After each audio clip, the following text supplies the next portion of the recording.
Alors, oui, quatrième chronique publiée en quelques jours, toujours avec les vêtements. Comme je l'ai dit, j'enchaîne les chroniques actuellement pour un peu vous en faire quelques-unes. Je verrai comment je les publie. Donc aujourd'hui, on va changer, après de passer à un roman historique, de roman fantastique, on va parler un peu d'histoire pure et dure avec un livre détente. Je vous jure, je l'ai occupé depuis tout à l'heure. Un livre un petit peu anecdotique, etc. Toujours sur fond d'histoire. Il s'agit des pourquoi de l'histoire. Donc là, c'est le tome 1. Le tome 2 est sorti, je crois, l'année dernière, je crois, il y a 2 ans. Et je crois que le tome 3 va pas tarder à sortir, ou il est sorti, je ne sais pas. Donc c'est de Stéphane Bern, là, aux éditions France Loisirs. Et il était aussi, je crois, chez Albin Michel. Que je vous dise pas de conneries. Ouais, Albin Michel. Normalement, France Loisirs, ce qui est bien pour France Loisirs, je vous dis tout de suite. Il marque toujours édition du Club France Loisirs avec l'autorisation des éditions machin. Donc là, donc Albin Michel.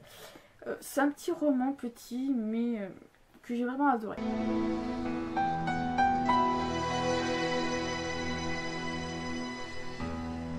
Alors de quoi ça parle pourquoi l'histoire? Donc là on a si j'ai des questions mais je vous en parle vite fait. C'est un ouvrage qui parle d'anecdotes, des pourquoi de l'histoire. Alors dans le sens où on a des sortes de petites questions un peu simples sur des petites anecdotes de l'histoire. Comme par exemple pourquoi Jésus n'est pas né en l'an 0, pourquoi Bonaparte a lancé l'expédition d'Égypte, par exemple pourquoi la Première Guerre mondiale n'a pas été la première, ou pourquoi le président de la République française porte le titre de coprince. Donc plein de petits trucs comme ça sur des anecdotes en général sur l'histoire avec un grand A.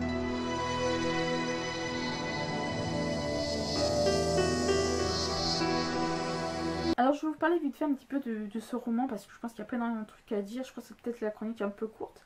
Donc vous pouvez voir, c'est un livre qui est assez court, qui fait 282 pages, qui est petit, c'est écrit, je crois que c'est écrit un peu petit, mais pas énormément. On est à la limite de la taille moyenne. Après c'est comme moi je le juge. Donc on a plusieurs petites anecdotes, des petits chapitres très courts. On appelle ça pourquoi l'histoire parce qu'ils sont toujours par pourquoi, les titres des chapitres. Donc pourquoi machin machin. Dure entre 2 et 3 pages grand maxi. Donc c'est très rapide à lire. Donc on a en tout 120 pourquoi. D'où le titre du roman.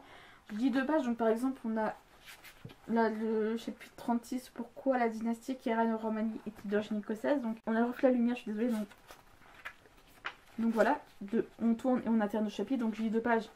Ça peut être une page recto verso. Et je dis 3 pages, ça peut être une page recto verso plus une page, plus un recto. Donc 3 pages, grand maximum. Ces chapitres sont assez courts. C'est des anecdotes, tout ce qu'il y a de plus simple au monde. Ça va de toutes les périodes. On va de l'Antiquité à l'époque moderne. On a des chapitres sur... on a des pourquoi sur Alexandre le Grand. On a des chapitres aussi sur la Révolution, etc. Enfin, la Révolution française, etc. On va vraiment...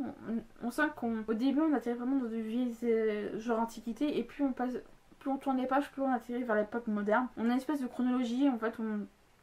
C'est-à-dire qu'on passe pas de l'Antiquité à nos jours et on revient à l'Antiquité sur un autre chapitre. On sent qu'on passe sur différentes progressions de l'histoire. C'est vraiment des tout petits chapitres. Je dirais plus que c'est un livre de chevet qu'on peut lire de temps en temps. Je lis pas d'affilée, donc je l'ai lu l'année dernière en vacances. Je vais être franche avec vous, en 20 minutes, j'ai lu une vingtaine de pages, ou en gros, allez, une dizaine de chapitres. Parce que comme je dis, si c'est 20 pages, on a... c'est des chapitres qui rejoignent en 2 pages. Je vous j'étais contente d'avoir fait une pause parce que on en mange de l'information, je précise, donc souvent on souffle un petit peu parce que c'est pas un livre qu'on lit d'une traite. Alors, et pourquoi l'histoire 2, je commence à faire la même erreur. J'ai lu au moins 3-4 chapitres et je dis c'est bon, j'arrête parce que sinon vous assimilez beaucoup. Et après, il faut recontextualiser ce que vous venez de lire un petit peu. Mais je trouve que c'est un livre qui est assez sympathique pour un peu se la péter, entre guillemets, en société. Parce qu'on se dit, vous êtes en face de quelqu'un qui fait une histoire et qui, en fait, tu savais que... voilà, c'est un peu pour montrer que vous avez... C'est-à-dire que vous avez besoin de... Par exemple, je disais qu'il y avait des chapitres sur la Révolution française. Vous pouvez vous dire, ah bah oui, mais justement, tu savais que... voilà, c'est des petits trucs, vous n'avez pas...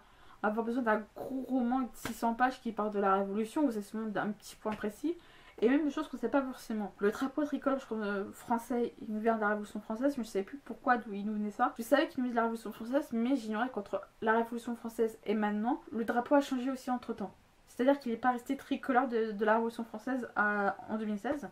il a changé entre temps par exemple. Alors pour Marie-Antoinette, je sais que son procès avait duré 48 heures et je savais pourquoi. Elle était malade. Et là j'ai su qu'il y avait d'autres maladies qui étaient envisagées sur... alors Marie-Antoinette était gravement malade, d'ailleurs c'était plus beaucoup de temps à vivre. Et bizarrement la même maladie que j'ai vue dans l'ombre d'un doute sur le procès de Marie-Antoinette et dans celui-là revient, c'est le cas du cancer de l'utérus. Et dans celui-là on nous donne quelques petites maladies en plus, enfin des choses qu'on savait déjà. Mais j'ai aimé en prendre beaucoup, en apprendre plus. Je suis pas une grande fan de tout ce qui est l'Antiquité en général, mais j'ai aimé en apprendre plus. Soit Alexandre le Grand, Attila, etc. Donc on a vraiment cette espèce de possibilité de chronologie qui est vraiment intéressante, très variée. Donc c'est vraiment un petit roman qui est assez sympa.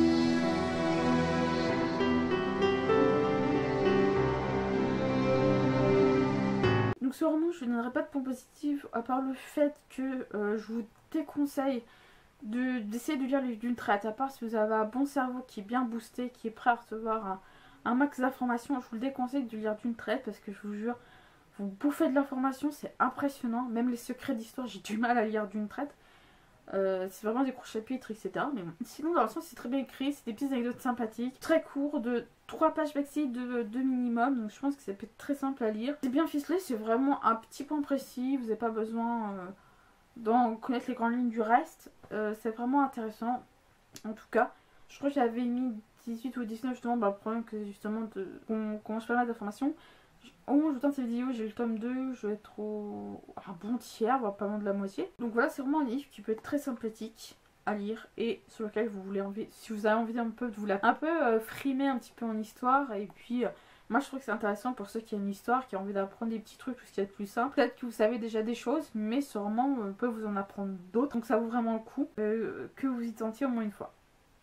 Et pour l'instant, j'adore la couverture avec des petites bulles avec certains des personnages. Pour le tome 2, c'est pareil.